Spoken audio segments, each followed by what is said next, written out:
রোদে চালা যায় না, যতক্ষণ ওরা উঠছে টানে শুরু করছে ওই দেন টেনে টেনে খুঁজে যায়। লেবু আর হলো আপনার দিছি, সালসা দিছি, 5 লিটার পানি বানিয়েছি। বাপ বুঝছেন, বাপে ছাড়াই গেছে। এটা সুরমা খাকি বলে। এই কবুতরগুলো খুব বিলুপ্ত বর্তমানে, এই কবুতরগুলো নাই বলতে চলে, খুব কম লোকের কাছে পাওয়া যায়। আসসালামু আলাইকুম, সবাই কেমন আছেন? আমি মিতুল বিজন পেট থেকে বলেছি। আল্লাহ রশির রহমত, আপনাদের ভালো আছি। আজকে আমি যে ভিডিও নিয়ে আসছি, আমার একটা ভুলের কারণে আমি কবুতরগুলো এবছর দেরি করে উড়াইতে হইতেছে। এই নেক্সট ভিডিও চল মুরগুলো যাই, মুরগুলো বুঝতে পারবেন, শুরুতে রাখবেন, বোঝার চেষ্টা করবেন। চ্যানেলটা সাবস্ক্রাইব করে দেবেন, ফেসবুক পেজ থেকে পেজটা ফলো করে আমার সাথে থাকবেন।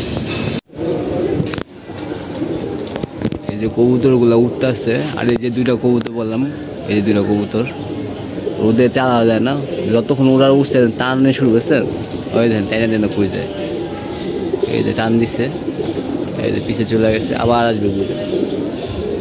এই যে আমার কবুতর, আমি প্রতিদিন এখন তো ছাড়া শুরু করবো। আমাদের বুটটা ছিল, বুটটা রোদে দিচ্ছি, বুটটা এনে 3 দিন রোদ চলতেছে, তারপরে রোদ হয় না, কারণ বৃষ্টি পড়ে, এই রোদ থাকে বৃষ্টি পড়ে। আর আমরা এখানে মাদিগুলারে গোসল টুসল কিছু দেয় না, মাদিগুলো যে এখন না গোসল দিব, যে মাদিগুলো আছে এগুলো গোসল করবে। এই যে মাদিটা জোড়া মিলার জন্য পাগল হয়ে, আজকে আমরা ভ্যাকসিন আনবো ইনশাল্লাহ। ভ্যাকসিন আনি না, পরে কবুতরগুলো ভ্যাকসিন দিয়ে দেবো। ভ্যাকসিন দিলে মাদিগুলো আলাদা করে দেবো, নরগুলো আলাদা করে দেবো। তখন যে কবুতরগুলো থাকবে বাকিগুলো, এগুলো উঠবে, তখন আর কোনো সমস্যা হবে না। আমাদের মুসলি করার জন্য পাগল হয়ে গেছে। এই যে কবুতর, এই কবুতরটা কিন্তু অনেক এটা কবুতর হুমা পেট, যখন রেসার হুমা পালতাম তখন এই যে এই কবুতরটা বড় হয়েছিল। এই কবুতরটা এখনও আছে। রেসার হুমা আমরা 2017 সাল পর্যন্ত পাচ্ছিলাম, পরে পালা ছেড়ে দিয়েছিলাম, পরে একটা মাদি আসছিল, এটাই আছে এখন। এদিকে আমাদের কবুতর প্রায় গোসল করা শেষ, কিছু হয়তো বা আছে গোসল করবে।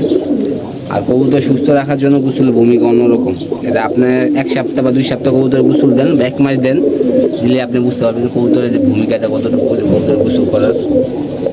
গোসল দিলে কবুতর অটোমেটিকলি চেঞ্জ হয়ে যায়, কবুতরের রোগবালাই কম হয়, কবুতরের গায়ে ময়লা থেকে ময়লা উপর চলে যায়, কবুতরটা ফুরফুরা থাকে, এবং আপনি দেখলে বুঝবেন। এবং কবুতরটা ফুরফুরা একদম পরের দিন ছাড়লেই বোঝা যায় কবুতরের কী অবস্থা আছে। আর পাশে নলগুলো তো আপনাদের দেখে দিয়েছি, নলগুলো দেন, নলগুলো এর রোগ শেষ। আমরা এটা পরিষ্কার করে দেবো, এখনই পরিষ্কার করে সব কিছু করবো। এদের দিয়ে কিন্তু এখন রোদ পড়েছে, রোদের গায়ে লাগে, এক্ষেত্রে কবুতর ঠিক আছে। আর আমি কদিন পরে কবুতরগুলো ছাড়া শুরু করবো, বিড়াল কবুতরগুলো ছেড়ে রোদ খাওয়াবো, বিড়াল কবুতরগুলো। এই যে আমাদের মোরগ তো নয়, মুরগি দুইটা আটকে রাখছি, কালকে খুব কষ্ট করে ধরছি জায়গায়। আর এদিকে টাল কবুতর একটা নিয়ে গেছে, একটা এখানে আছে, দুটো আছে। ওই একটার অবস্থা বামে ডাইনেরটার অবস্থা খুবই খারাপ, ডাইনেরটার অবস্থা ঠিক আছে, এটা আমরা জোড়া দিব এবার। ওই দেন ডিম পাইটা বসে দেখছেন, ডিম পাইছে টাল কবুতরই, ডিমটা ফালাই দিতে হবে। লবটার অবস্থা এখনো পর্যন্ত ঠিক করিনি, ঠিক করব, সময় লাগবে, 2 জন ছাড়া আসলে করা যায় না। আজকের মধ্যে ঠিক করবো। যে পানি দিয়েছিলাম, পানিতে আমরা লেবু আর হলো আপনার সালসা দিয়েছিলাম। এই যে আমরা লেবু দিয়ে বানিয়েছিলাম, একটা লেবু নিচ্ছি হাফ বলে ছোটো একটা লেবু, আর হলো আপনার দিছি, সালসা দিছি, 5 লিটার পানি বানিয়েছি। বিকালে একবারে খাওয়া শেষ করে দেব। এখন থেকে আমরা লেবু সপ্তাহে 3 দিন করে খাওয়াবো, কারণ কবুতরগুলো ছাড়া শুরু করছি। কবুতরগুলা ফিডিংটা আনতে হবে, যে ওয়েটটা বসেছে ওইটা হ্রাস করতে হবে, হ্রাস করার জন্য এটা দিতেছি। এটা আপনি সারা বছরে খাওয়াতে পারবেন, কোনো সমস্যা নেই। শীত, বর্ষা, তারপর যত ঋতু আছে বাংলাদেশে সব ঋতুতে খাওয়ানো যায়, কিন্তু নিয়ম মাইপা খাওয়াইতে হবে, সপ্তাহে 2 দিন করে দিলে হবে, বেশি দেওয়ার প্রয়োজন নেই। আর এদিকে আমাদের কবুতরগুলা কিছু করছে, কিছু আসছে, ময়লা দেখে আপনি দেখেন কি ময়লা, আপনারা কি ময়লা, আপনারা নিজেরাই দেখতে পাচ্ছেন ময়লাটা। আহা, এই কবুতরটা অনেক সুন্দর হয়েছে মাশাআল্লাহ। চিল্লার পাশে যে কবুতরটা আপনি দেখতে পাচ্ছেন, লাল গিয়ে টকটকের একদম এবারের বাচ্চা আর কি। আর বাপটা আমি দেখে দিচ্ছি, বাপটা হইলো আপনার, বাপটা কোনার দিয়ে আছে, এই যে বাপ বুঝছেন, বাপে ছাড়াই গেছে, বাপ যেটা হয়েছে বাপের থেকে ছাড়াই গেছে। আর আমার ম্যাক্সিমাম কবুতর দেখেন লাল গিয়ারের কবুতর, এখন আর আমরা লাল গিয়ার কবুতরই করতেছি, যাতে করে আমরা কবুতরগুলা করতে পারি, দেখতে সুন্দর হইতে হইব, আসতে হইব, সবই আছে। যে কবুতরটা এবার আসছে এক বাচ্চা করতে পারিনি, এবার সবার আগে জোড়া দিব। এই কবুতরটা যে আলাদা ব্লাডের কবুতর, এগুলো ভালো আটকাই দিয়েছে আর কি। 3টা নর আটকাইছি আর মাদি আটকাই নেই, 3টা নরে আটকাইছি। আমাদের যে কবুতরটা এবার জোড়া যাবে, কবুতর সুন্দর, যারা সুরমা খাকি বলে, এই কবুতরগুলো খুব বিলুপ্ত বর্তমানে। এই কবুতরগুলো নাই বললে চলে, খুব কম লোকের কাছে পাওয়া যায়। যারা পুরানো কবুতর পালক আছে শুধু তাদের কাছে থাকে এই কবুতরগুলো। পরে যে আমাদের একটা নর, এই নরটা প্রায় 2 বছর যাবত আমি জোড়া দিতে আসছি না, এবার জোড়া দিব। অনেক কবুতর আছে জোড়া দেওয়ার মতন, আমাদের নরে বেশি, মাদি কম। আরও মিনিমাম 10টা মাদি কিনতে হবে আমার। 10টা মাদি কিনতে পারি তাহলে একটা মনে করেন ঠিক আছে, 10টা মাদি আমার কিনতে হবে। আর আমি কি কারণে কবুতরগুলা এখনকার উড়াইতে পারলাম না, এটা কারণ হইল কি, আমি কবুতর দেরি করে বাচ্চা নিয়েছিলাম। আপনারা জানেন ফেব্রুয়ারিতে বাচ্চা নিয়েছিলাম। আর যখনকার বাচ্চা নেবেন, ফেব্রুয়ারিতে বাচ্চা নিলে ফেব্রুয়ারি টু ফেব্রুয়ারি হিসাব করা লাগবে 1 বছরে। তারপরে আপনি কবুতরগুলো উড়াইয়া তারপর কবুতরগুলোর আপনার রেসি নিতে হবে। যেমন যে কবুতরগুলো আমার এখন মল্টিংয়ে আছে, পাকগুলো হয়নি, হইতে হইতে আপনার ডিসেম্বর যাবে, নভেম্বর বা ডিসেম্বরে উড়াইলে ডিসেম্বর, জানুয়ারি, ফেব্রুয়ারি 2 মাস উড়ানোর পর দিয়ে আমি কবুতরগুলো রেসি নিতে পারবো। এই কারণে আমি যেটা করবো, এই মাসের আগ দিয়ে আমি কবুতর জোড়া দিয়ে দেবো। 20 তারিখ হবে আমি কবুতর জোড়া দিয়ে দিব। আমি আর লেট করবো না, কারণ এগুলো সব কিছু মেনটেন করে কবুতরগুলোই করতে হয়।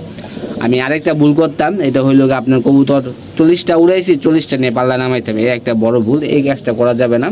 30টা বা 35টা কবুতর নিয়ে বাইরাবেন, বা 20টা 25টা নিয়ে বাইরাবেন। বাকিটা থাকবে সিনিয়র হবে, ওই সিনিয়রের সাথে আপনারা যে নতুন যে বাচ্চা করবেন, বাচ্চা দিয়ে উড়াবেন, মানে কবুতরগুলো ভালো উঠবে। এবং কবুতর দিয়ে পরবর্তী বছরে যখন কবুতর পাল্লা দিবেন, আপনি বলবেন কবুতর কীরকম উঠতে আসছে এবং কবুতর কেমন করে আসতে আসছে। পাল্লা দিলে বুঝলেন যে কবুতর আসতে আসতে ভালোভাবে আসবে এবং কবুতরগুলো সব কিছু করতে পারবেন। পাল্লা যখন দিবেন তখন দেখবেন কবুতর সিনিয়র উপরে কিছু হয় না। যেটা যে কবুতরটা আমার প্রায় 22 সালের কবুতর, এই কবুতর আমি পাল্লা দিয়েছিলাম 20 কিলো পাল্লা দিছি, পরে 21 কিলো জাম দিয়েছিলাম। পরে এই কবুতরটা 2 নম্বর লাইন কিনে আসছে, ভালো বেলার দিকে আসছে। তারপরে বয়স্ক আসছে, বয়স আসছে দিয়ে এই কারণে আসছে।